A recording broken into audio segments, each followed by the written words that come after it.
अहम खबर है, पैका तरमीमी एक्ट 2025 को लाहौर हाईकोर्ट में चैलेंज कर दिया गया है। इसी हवाले से मजीद जान लेते हैं डॉन न्यूज के नुमाइंदे राना बिलाल से। राना बिलाल, क्या तफसीलात है?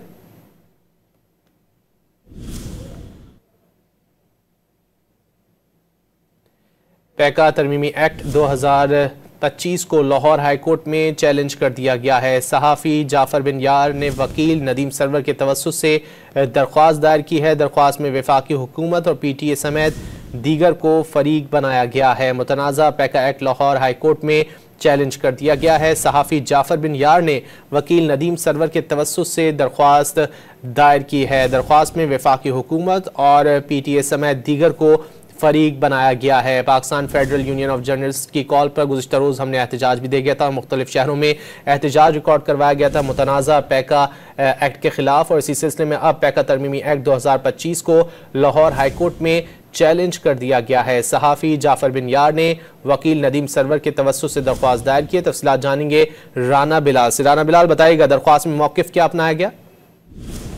जी देखिए, पैका तरमीमी एक्ट 2025 को लाहौर हाईकोर्ट में लाहौर प्रेस क्लब के मेंबर जाफर बिन यार की जानिब से चैलेंज कर दिया गया है। इस दरखास्त में वफाकी हुकूमत PTA समेत दीगर को फरीक बनाते हुए यह मौक़िफ़ इख्तियार किया गया है कि गुज़िश्ता हफ्ते कौमी असम्बली ने पैका तरमीम से मुतल्लिक बिल मंजूर किया और नई सजाओं के इजाफे से मुल्क में जो थोड़ी बहुत आज़ादी इज़हार राय है वो भी खत्म हो जाएगी। दरखास्त गुजार का यह भी कहना है कि पैका बिल मुतल्लिका स्टेक होल्डर और सहाफती जो तंजीमें हैं उन्हें एतमाद में लिए बगैर जो है वो पास किया गया है।